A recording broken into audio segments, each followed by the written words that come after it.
Dans la scène d'ouverture, on nous présente un maître de Kung-Fu nommé Zhu Yuan, qui amène un nouvel élève nommé Qinbo au temple Shaolin. Il présente le garçon à un autre élève, Jin Bao, et lui demande de lui expliquer le code de conduite du temple. Après le départ du maître, Jin Bao s'adresse d'abord à Qinbo comme à un junior. Cependant, Qinbo, qui est plus grand et plus costaud que lui, insiste pour être appelé « senior ». Plus tard, Jin Bao et Qinbo sont vus en train de balayer le sol lorsqu'ils entendent un groupe d'étudiants s'entraîner aux techniques de Kung-Fu. Les deux jettent un œil par la porte et Qinbo dit qu'il pourrait les battre s'il en avait l'occasion. À ce moment-là, un élève plus âgé s'approche et leur ordonne de retourner à leur tâche. Furieux de ce mauvais traitement, Jin Bao et Qinbo décident de se plaindre à leur maître Zhu Yuan. Mais à leur grande surprise, ils découvrent que leur maître médite sous le soleil brûlant. Voyant cela, Jin Bao arrache une plante pour faire de l'ombre à son maître, mais Zhu Yuan leur enseigne que tout a une vie et qu'ils ne doivent pas nuire à la nature pour leur propre intérêt. Après cet épisode, les deux garçons expriment leur désir d'apprendre le Kung-Fu comme moyen de se défendre contre les brutes. Leur maître accepte, mais leur dit de ne l'utiliser que pour aider les autres.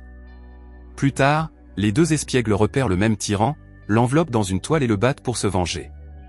Cependant, l'élève le plus âgé parvient à les reconnaître, et ils sont punis par le directeur. Peu après, Zhu Yuan s'approche d'eux et les réprimande pour leur comportement. Il fait semblant de les punir devant le directeur, mais leur donne secrètement de la nourriture. Par la suite, les deux garçons sont chargés de nettoyer la salle Luohan. Tout en travaillant, ils s'entraînent également au Kung-Fu en utilisant des balais. Au fil des ans, les deux garçons deviennent les meilleurs amis. Leur entraînement consiste notamment à casser des tas de pierres avec leur tête, à maîtriser la position sur la tête, à pratiquer des techniques de paume de fer, etc. La scène passe ensuite au jour de l'examen, lorsque le directeur annonce que seuls les 4 premiers élèves pourront passer à la salle d'Amor pour approfondir l'étude des techniques martiales supérieures. Le premier tour consiste en un duel entre Qinbo et un autre élève. Qinbo remporte facilement le duel, mais il est disqualifié en raison de son agressivité excessive. Cela bouleverse évidemment le garçon, qui finit par insulter le directeur devant tout le monde. Il ordonne alors aux élèves restants de former le Luohan Pole.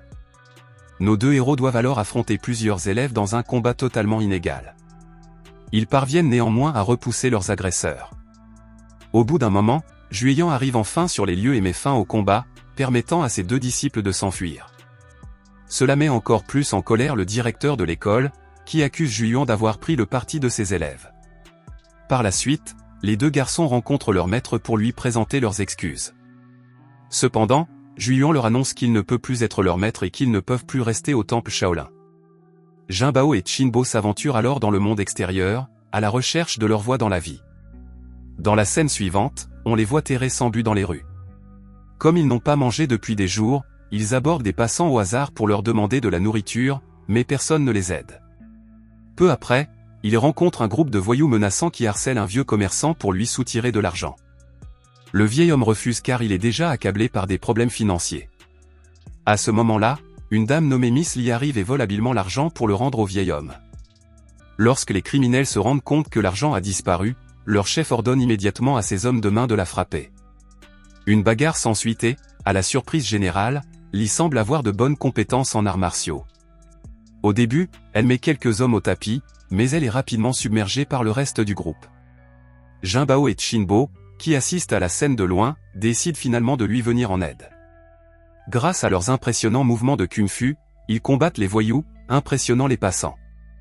Mais lorsqu'ils remarquent l'arrivée de renforts supplémentaires, le trio décide de s'enfuir. Ils se déguisent rapidement avec de fausses perruques et des vêtements modifiés, ce qui leur permet de s'échapper.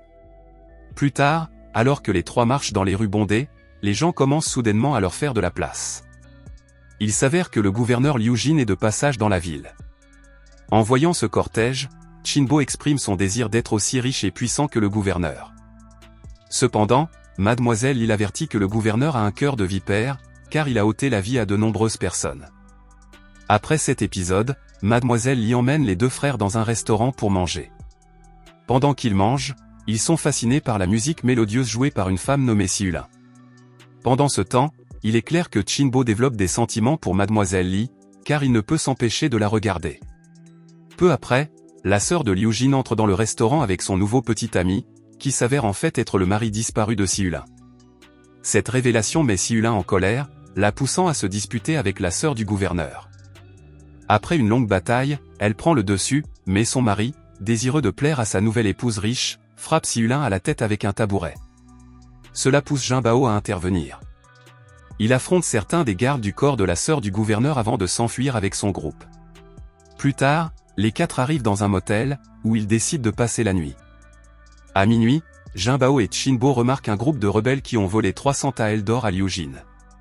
Le lendemain, les deux hommes ont une idée pour gagner de l'argent.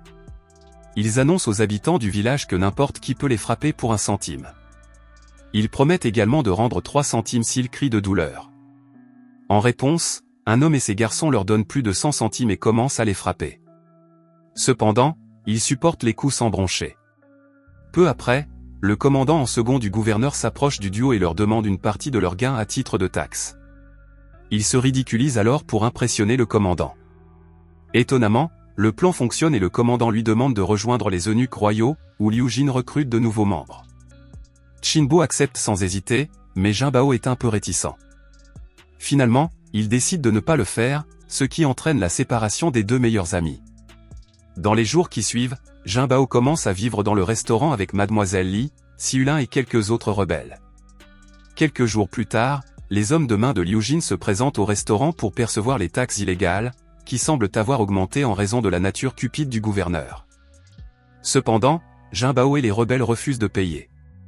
Cela met les hommes de main en colère, qui lancent une attaque contre eux. Malgré cela, l'un des hommes parvient à s'échapper pour avertir Liu Jin. À ce moment-là, Chinbo, qui est désormais soldat dans l'armée royale, arrive sur les lieux et tue l'homme en fuite. Les deux amis se retrouvent et échangent des récits sur leur mode de vie divergents. Avant de partir, Chinbo avertit Jin Bao de se tenir à l'écart des rebelles, car ils pourraient lui causer des ennuis. Le lendemain, Chinbo se présente au restaurant avec une nouvelle choquante. Il informe Jin Bao et les rebelles que Liu Jin a découvert les meurtres et a envoyé des troupes pour les arrêter. Cela inquiète le groupe, qui décide de faire ses valises et de quitter immédiatement le restaurant. Cependant, le propriétaire du restaurant n'a pas cette chance, car il est capturé et tué sans pitié par Liu Jin. Plus tard, Chinbo, Jin Bao et leurs compagnons décident d'assassiner Liu Jin afin de mettre fin au conflit en cours. 2 jours plus tard, Jin Bao et Si Yulin rassemblent les rebelles locaux et se dirigent vers la caserne de Liu Jin. Ils s'approchent discrètement de ces quartiers, mais sont encerclés par les soldats. On découvre alors que Chinbo a tendu un piège aux rebelles et à son meilleur ami, prouvant ainsi sa loyauté envers Liu Jin. Très vite, des centaines de soldats lancent un assaut. Les rebelles font de leur mieux pour les repousser, mais les soldats les tuent les uns après les autres. Au milieu de cette agitation, Chinbo prend Mademoiselle Li en otage, car il la veut comme compagne. Pendant ce temps, après un combat long et brutal, Jin Bao parvient à s'échapper de la caserne avec les 3 autres rebelles. Par la suite, la loyauté de Chinbo impressionne Liu Jin, qui le promeut au grade de lieutenant de la garde en uniforme brodé.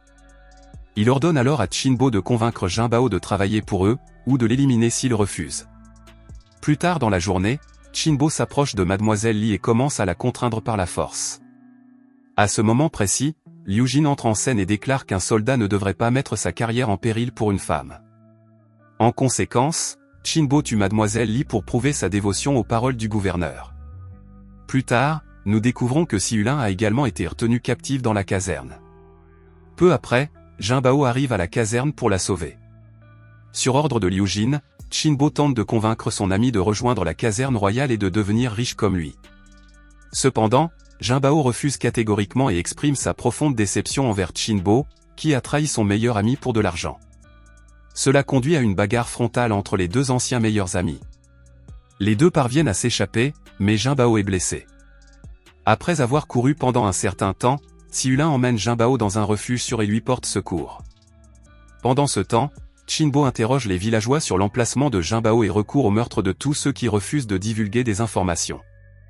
Après avoir appris cela, Jin Bao et Si Yulin prennent la décision courageuse d'affronter Liu Jin et de mettre définitivement fin à son règne tyrannique. Passons maintenant à Liu Jin qui marche dans les rues avec sa sœur, accompagné de plusieurs soldats. Soudain, Jin Bao et Si Yulin apparaissent de nulle part et interceptent le convoi. Jin Bao et Si Yulin capturent ensuite le gouverneur et le prennent en otage. Ils se rendent ensuite au camp militaire pour affronter Chinbo. Voyant cela, les soldats tentent d'intervenir, mais nos héros pointent leurs épées sur le cou de Liu Jin, les forçant à battre en retraite.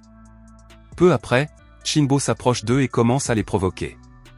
Il commence alors à se battre avec Jinbao, pensant qu'il est toujours le combattant supérieur. Cependant, Jinbao se bat désormais en utilisant un style inédit, qu'il appelle Taichi. Alors que Chinbo est sur le point d'être vaincu, il ordonne à ses soldats d'attaquer Jinbao. Cependant, Liu Jin, qui est toujours retenu prisonnier par Si Yulin, les empêche d'intervenir. Cela met Chinbo tellement en colère qu'il tue le gouverneur afin d'obtenir le contrôle total des troupes qui les entourent.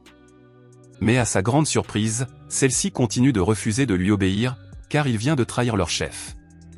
N'ayant plus nulle part où aller, Chinbo implore pitié, mais Jinbao finit par le tuer, mettant ainsi fin à tout cela.